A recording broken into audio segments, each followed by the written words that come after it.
यह कहानी भारत के उन अनगिनत वास्तविक जीवन के नायकों को श्रद्धांजलि है जिन्होंने शिक्षा और सामाजिक कल्याण में महत्वपूर्ण योगदान दिया है।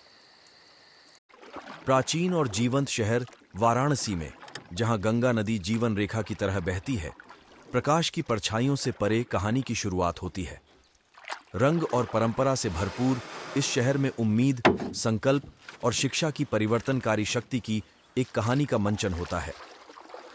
वाराणसी के दिल में आरव गुप्ता, एक युवा और महत्वाकांक्षी शिक्षक, गरीब बच्चों के लिए एक छोटी मुफ्त कोचिंग कक्षा तैयार कर रहे हैं। सीमित संसाधनों के साथ लेकिन असीम उत्साह के साथ आरव किताबें और चार्ट एक सादे कमरे में व्यवस्थित कर रहे हैं। उनका चेहरा शिक्षा के सपने से रोशन है। शहर की भीड़-भाड़ से दूर एक शांत ग्रामीण गांव में हम मीरा सिंह से मिलते हैं। अपने परिवार की आर्थिक परेशानियों के बावजूद ये 15 वर्षीय बुद्धिमान लड़की एक डॉक्टर बनने का सपना देखती है। वह एक पेड़ के नीचे पढ़ाई करती दिखाई देती है। उसका चेहरा दृढ़ संकल्प और युवा निर्दोषता का मिश्रण प्रदर्शित करता है। आरव की कक्षाओं को धीरे धीरे ध्यान मिलना शुरू होता है। ज्ञान के लिए उत्सुक बच्चे उस खाली कमरे को भरने लगते हैं।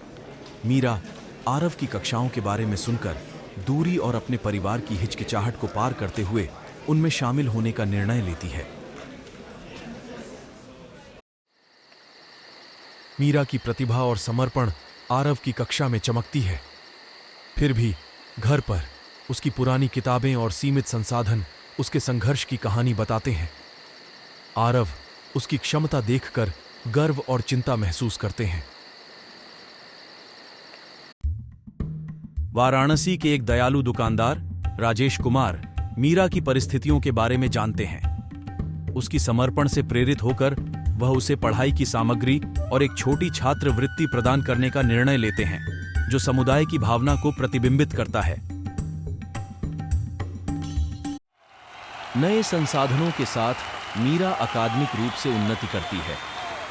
आरव अपने छात्रों की सफलताओं को प्रदर्शित करने के लिए एक छोटा समारोह आयोजित करते हैं।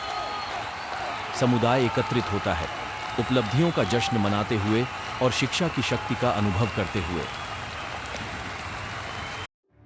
मीरा अपनी परीक्षाओं में उच्च अंक प्राप्त करती है। वह अपने गांव में एक प्रेरणा का स्रोत बन जाती है। उसकी सफलता अन्य लड़कियों को शिक्षा की ओर आकर्षित करती है। उनमें भी शिक्षा प्राप्त करने के सपने जगाती है।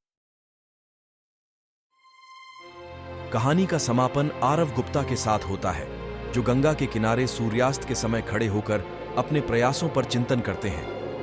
उनके प्रयासों का प्रभाव भारत में शिक्षा के क्षेत्र में जीवन बदलने वाले शिक्षकों की असली उपलब्धियों का प्रतिबिंब है।